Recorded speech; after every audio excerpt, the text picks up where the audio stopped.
परिचय। जैसा कि हम पहले भी चर्चा कर चुके हैं कि जनन सभी जीवों की वह क्षमता है जिसमें एक जीव लगभग अपने समान गुणों वाले एक छोटे से जीव को जन्म देता है। हाँ, तथा जनन की प्रक्रिया के लिए हमें लैंगिक संपर्क बनाना पड़ता है, किंतु अगर हम बिना किसी सुरक्षा लिए ये करते हैं तो संक्रमित साथी से हमें अनेकों रोग हो जाते हैं।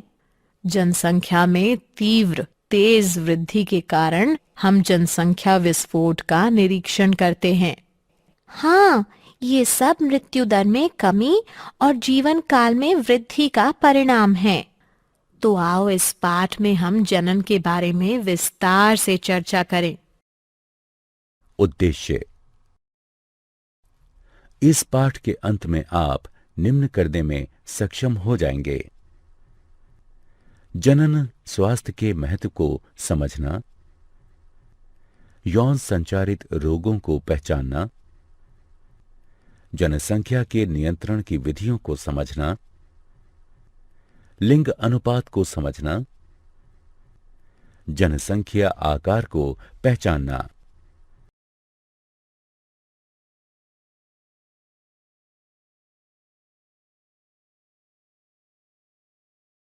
जनन स्वास्थ्य। जनन स्वास्थ्य सामान्य स्वास्थ्य के वे सभी पहलू हैं जो कि एक मनुष्य के सामान्य, सुरक्षित तथा संतुष्ट जनन जीवन को बढ़ावा देने में सहायक हैं।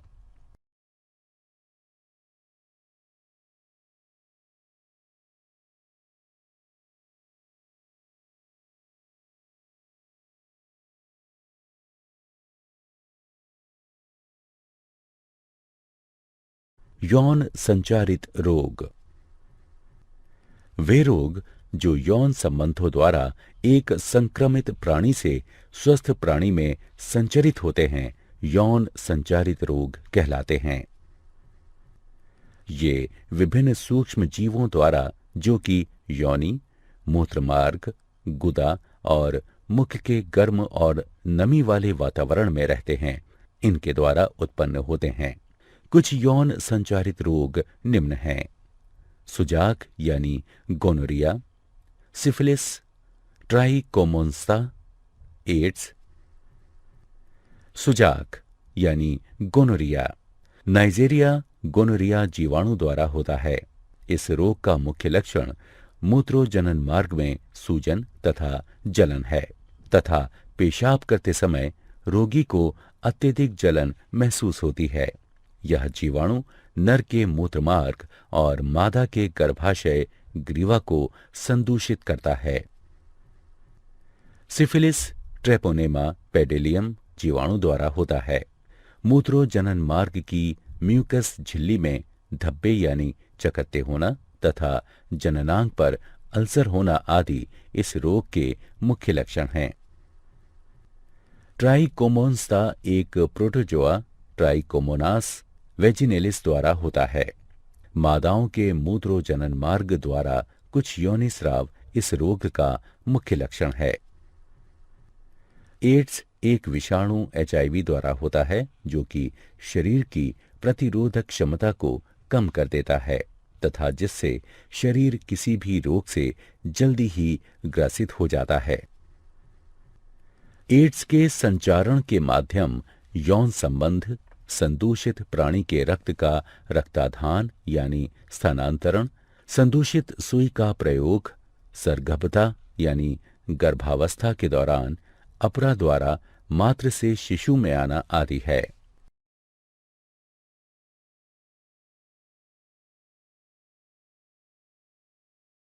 जन्म नियंत्रण की विधियां। सगर्भता गर्भावस्था का नियंत्रण करने के लिए अनेक तकनीकियां विकसित की गई हैं। ये मुख्यतः 3 प्रकार की होती हैं: यांत्रिक अवरोधक विधि, रासायनिक विधि, शल्य क्रियात्मक विधि।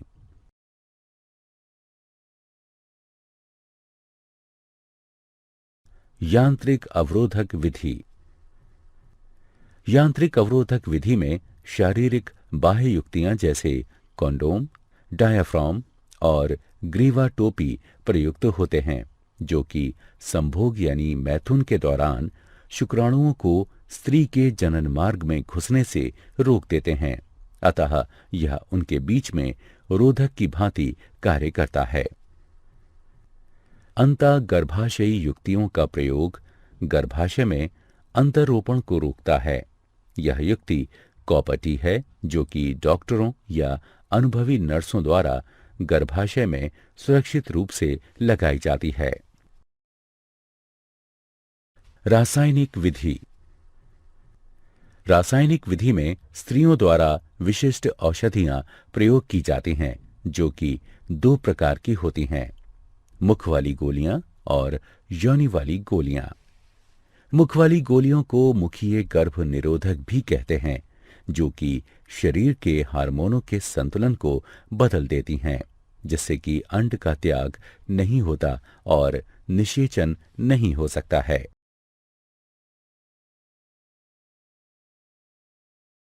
शल्य क्रियात्मक विधियां।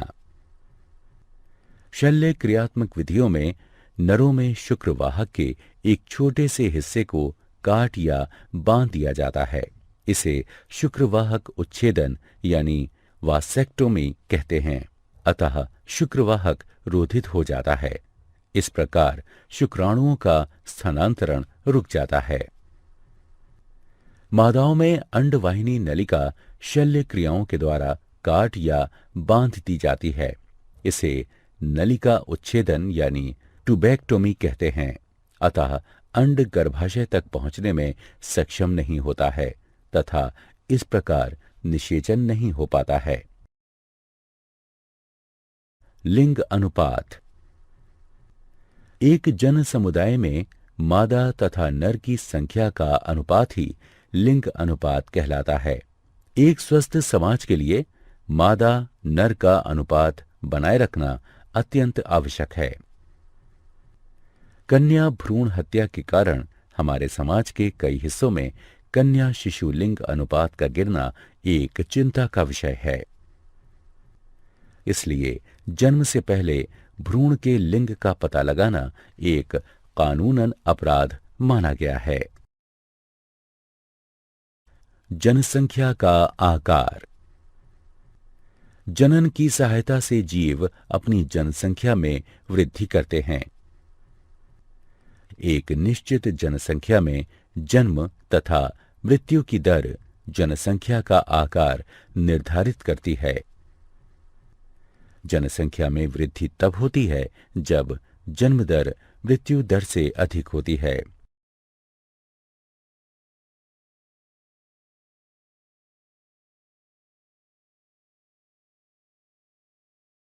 क्या आप जानते हैं मानव जनसंख्या वृद्धि की चरघातांकी अवस्था 1750 एडी में शुरू हुई थी।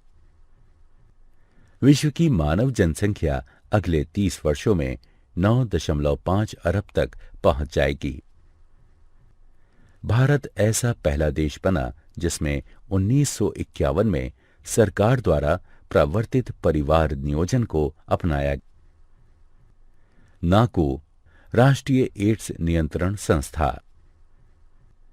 भारत ने 1987 में राष्ट्रीय एड्स नियंत्रण संस्था प्रारंभ की थी। प्रत्येक वर्ष 1 दिसंबर विश्व एड्स दिवस के रूप में मनाया जाता है।